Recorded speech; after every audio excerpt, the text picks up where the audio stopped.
So we kind of screwed it up last time, but we figured out how it works. Welcome to Two Truths and a Lie.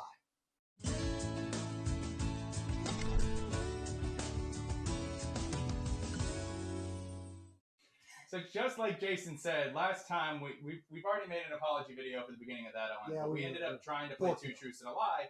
We ended up playing True Confessions is what we were trying to do, which was based off of Jimmy Fallon. And we got big boy water guns this time. I see you've upgraded the arsenal. I have.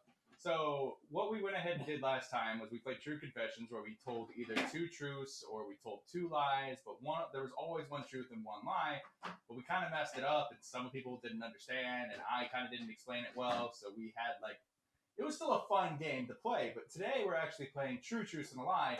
There's no explanations. We're just going to go ahead and give each other either two truths and one lie.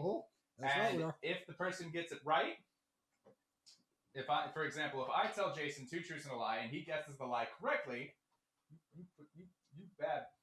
Well, you didn't fill this one up. I gotta work. I gotta do things over here. So basically, if I tell him two truths and a lie and he guesses the lie correctly, he's gonna get to shoot me with water. If I tell him two truths and a lie and he gets it wrong, then I shoot him with water, and vice versa. I think you need to specify that my water is going to be cold. Oh shit! That's a bleep. Yeah, it is. I will say that I did get this idea from Smosh. Love you guys. You guys have been going for a long time. Thank you for the idea.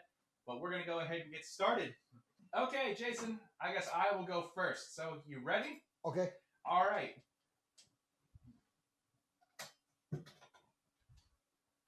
I'll just cut that. My chair was too long. I'm sorry. All right, Jason, I'm going to go first, so I'm going to go ahead and I'll give it to you real quick. Let's see if you can guess. All right.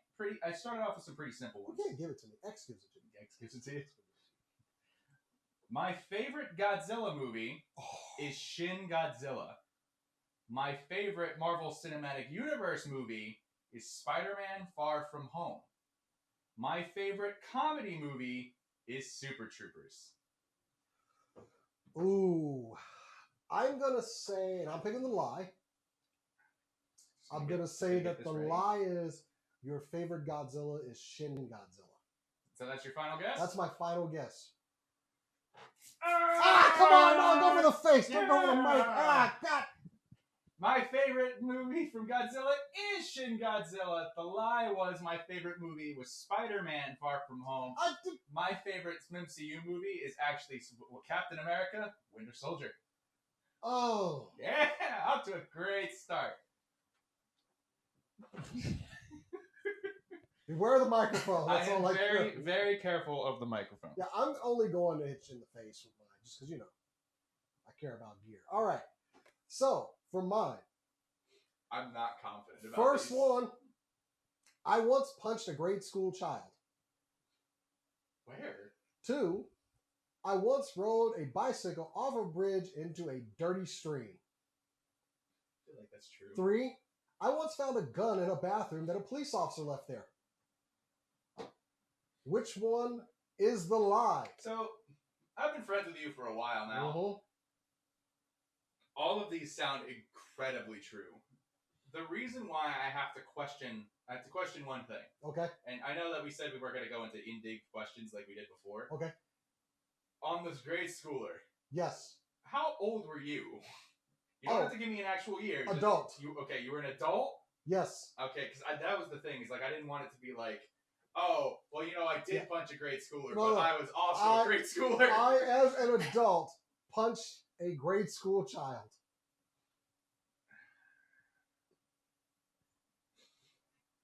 I want to say that one's the lie.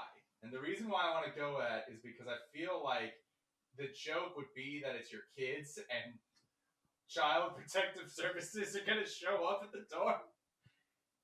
So I'm going to go with that's the lie. It's you punched a child in the face. That's actually correct. I have never punched a child in my life. Yeah, face beat nips. All right. Knowing you, all of that stuff sounded so eerily accurate to stuff that happens to you. All the other ones were true. It was I know for a fact Jason probably have found a gun. That's just stuff that happens to you. Oh yeah, I was in a federal building and went into the bathroom and closed the stall and sat down and noticed There's a gun just sitting on top of the toilet paper. And what's worse, while I'm in there, someone, excuse me, anybody in there? I'm like, yes. I'm armed now. and I said, are you looking for something? And I just kind of opened up the door and gave him like the shadiest transaction ever. Well, at that point, I noticed it is a police officer without a gun in the holster. Oh, okay. So I'm like, he may be the one that's missing it. So, Brandon, it could have been anyone. Is there a gun in there? Sure. Thanks, sucker. And then he just leaves. Exactly. All right. We'll go on to the next round. I once went to meet Sean Schemmel, and he asked me if I remembered meeting him, but I didn't. And then he was sad.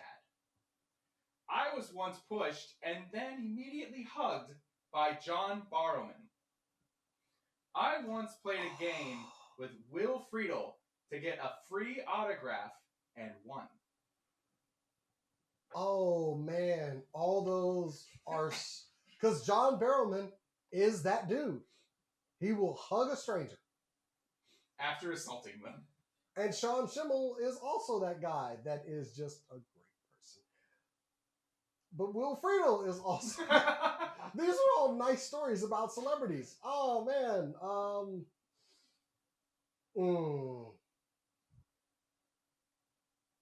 I'm going to go with the Will Friedle one. That is the lie. That's the lie? That's the lie. That's right. Oh, yes! Yes! I've been waiting because I got this water nice and cold. I know. I saw where it came from. Oh, it's crazy. I'm just going to get some in the mouth there. Oh, all right, there we go. I'm good. I think 5 is good enough there. All right. So, yes. So Sean Schemmel actually remembered you, and you didn't remember him, you heathen? The stories were that for Will Friedle, that did not happen to me. That did happen, though, to a guy in front of me when I went to go meet Will Friedle.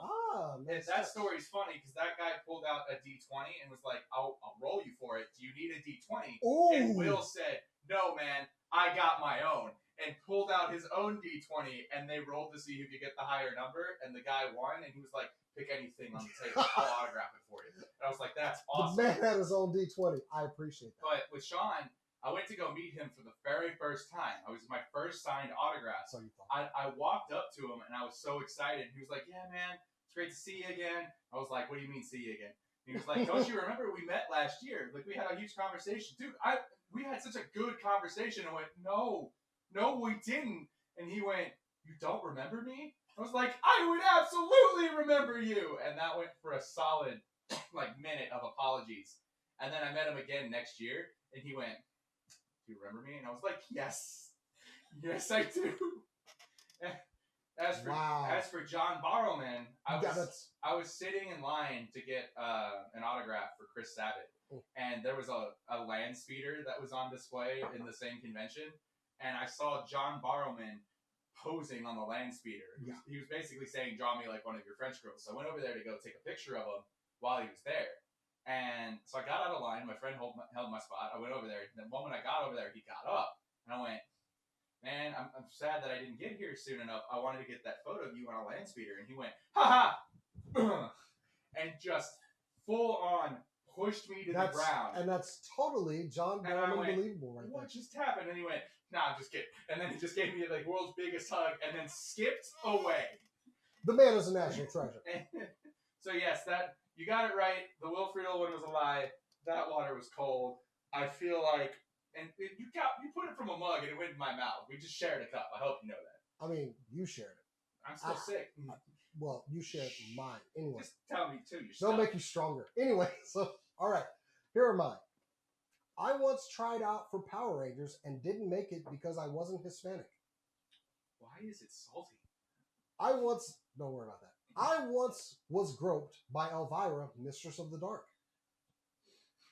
And I once almost ran over Fresh Prince of Bel-Air star Tatyana Ali. I'd like to clarify. I said almost. So, again, these are all very you. Because I'm an idiot. So, the Power Rangers one, I believe, because me and you have talked about, so we're working out again, and that's part of our New Year's resolutions. Maybe we'll make a video on New Year's resolutions soon.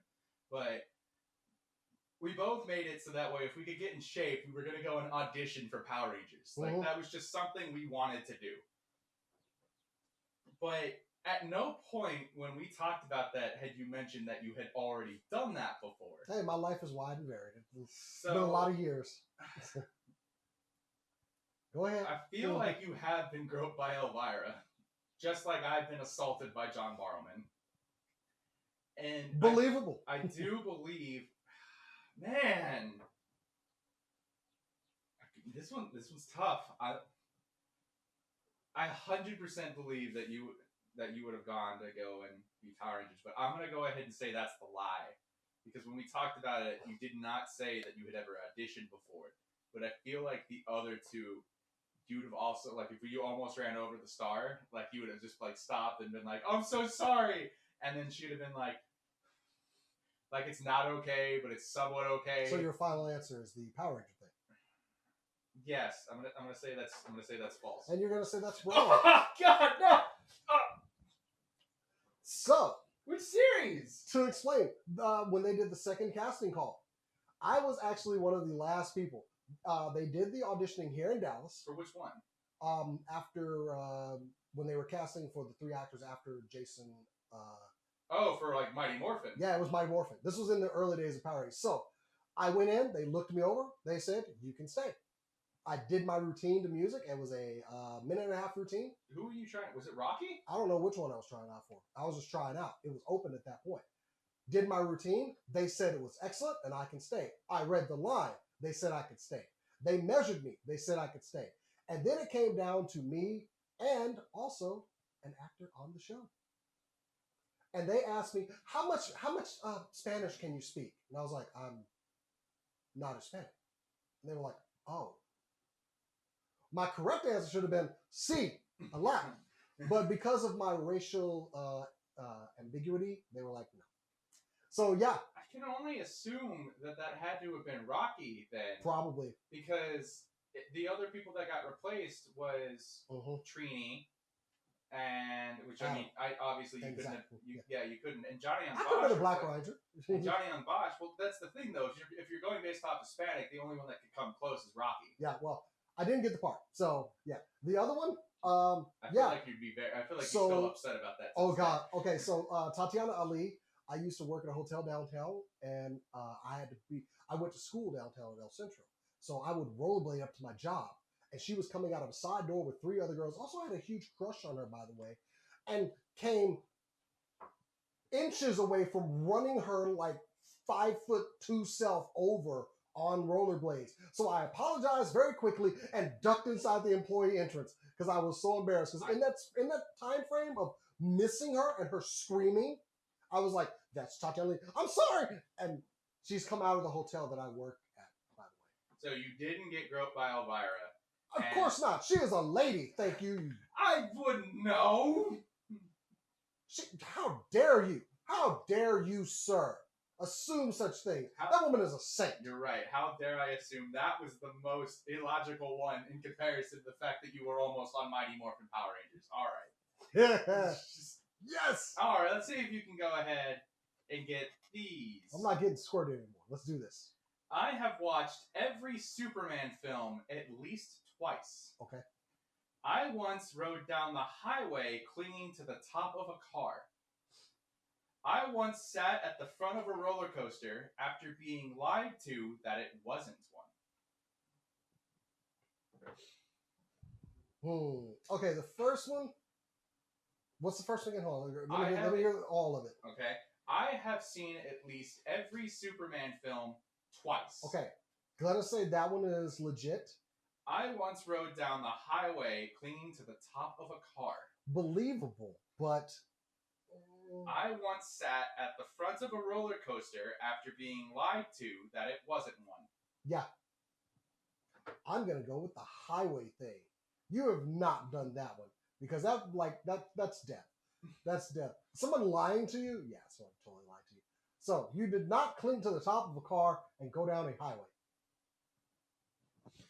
Gonna pull out the big boy here. Oh, come on! No! All right.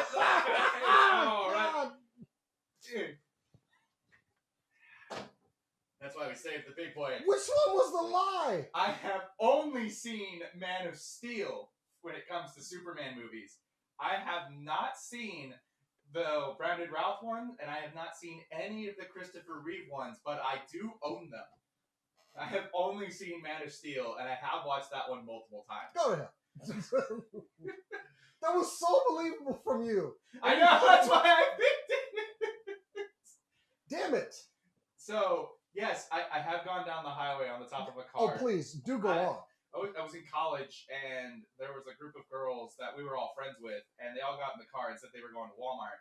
And I said hi to them, and like we were all really close friends. They were driving really slowly, and then as a joke, I jumped up on the top of the car and hang on like this, decided to hang on, and they were like, "You sure about this?" And I was like, I thought they were just kidding. But then they booked it, and I was like, "Oh God, no!"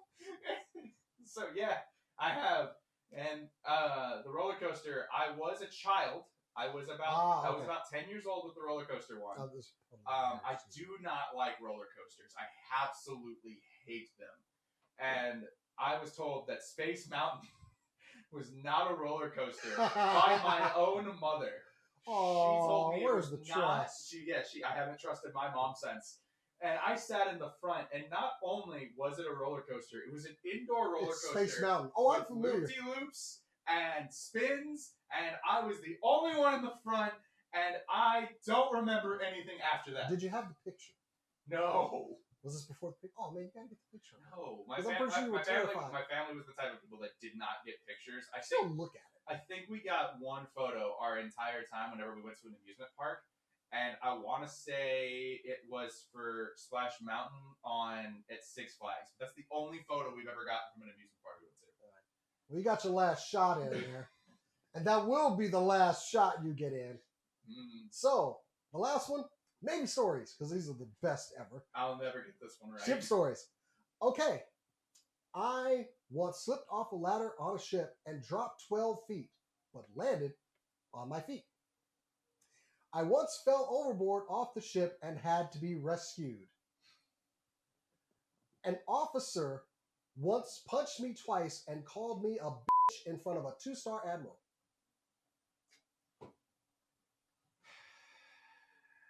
All this just matches up with you so well. These right? Are so difficult. I'm ready to read those if you want to read them, if you want to hear them again. So I got them. Okay. You fell off a ladder and landed on your feet 12 feet down. You fell off the ship and had to be rescued. Or you got punched in the face. No, I got punched twice by an officer and called a bitch in front of a 2-star admiral. So I know that one's true. Because I'm pretty sure you've told me that story before. Did I? Pretty confident. 12 feet, though. That's such a large distance to fall and land perfectly. But you also just told me you were almost cast in Power Rangers, so that's somewhat believable. Ooh. It's funny, the two at the beginning are idiots. just me doing stupid things, which are totally believable. Oh, you fell off the ship and had to be rescued. Like, full on, drop the boat, go get that out of the water. Ooh, this is tough. This is the toughest one. I don't really talk to you about your Navy stories. Nope. We talk about it a little bit, but you bring it up like when the time feels appropriate to talk about it. And here's the time is now. I know you've been punched. Do not pick up that gun. I'm gonna go with you did not fall off of the ship. I can't tell if he's kidding. Oh no, you didn't fall off the ship! Ah! Nips! Face! Oh. So, 12 feet. So, in my mind, 12 feet was a lot higher than it was, and then I realized that I'm over 6 feet tall. I'm like, okay, that seems reasonable. So, this is the worst possible. So, but I knew you told me the story that you've been punched in the face. I was doing the interior watch on board of a ship, and there's known to be condensation drips, and I was climbing down a ladder into the auxiliary machinery room with a clipboard in hand and slipped. And it was that slip where your feet aren't touching anything. And also, it's 2 o'clock in the morning and no one's awake. So in the time that I slipped, I realized that I'm going to be hurting, and possibly no one's going to find me for a little bit. But in the drop, and I think I let loose like a little, but I landed square on my feet, and it was one of those like, I'm alive. Did anybody see me do that? Because that was actually cool. But yeah, I did not die. And it was a metal ladder. I'm surprised I didn't make contact with the ladder. Onto deck plates that were like able to be moved up so you could check the machinery underneath. So I lived. And it was one of those where I thought I was dead, but I lived. So it was a good one. The other one, yes. And I was a 2-star admiral had taken one of our small boats to go around the bay. And an officer was calling me over the loudspeaker for the ship, officially, like, Petty Officer Dilworth, of course. And I couldn't answer him because I got to be there. So finally, he sees me, walks down, doesn't realize that an admiral is out in the boat, and goes, first he comes up and says, "This is an officer, sir, respect, all that." And he goes, "Hey, mother, I've been calling your one and C for like 5 minutes now. Well, you could not good enough to answer me." And he comes up and says, and he starts punching me as the boat's pulling up with a 2-star admiral looking up at us. And I'm like, sir, stop, not the time. The admiral gets off, and finally the officer goes, "Is that it? Is that the admiral?" Yes. He gets off the boat. He's like, "Ben North," and looks at the Lieutenant JG, just doesn't even say anything, just like nods at him as we're standing, attention on deck. Yeah, dummy. So I lost this one. So this was a lot of fun. I did enjoy True Confessions, but Two Truths and a Lie, this was a lot of fun. We got to learn a lot about each other. I will say that we do intend to do more Two Truths and a Lie with other cast members from that super cool nerd show. I'm sitting in a puddle over here. We may do some with guests, but we'll interchange people as long, we'll be in the background and laughing the entire time. But we really hope that you enjoyed this episode. Please comment, subscribe, follow us on Instagram, which is @NerdsWithCoffee for the show. But make sure you turn on that notification bell. I need water. We have new episodes every Monday and Friday. Enjoy them; they're fun. The notification bell will also tell you whenever new stuff comes out, like Alternate Heads or Super Cool Nerd Show or stuff like that. Ring the bell. Thank you for joining us for a cup of coffee. We hope to see you again soon.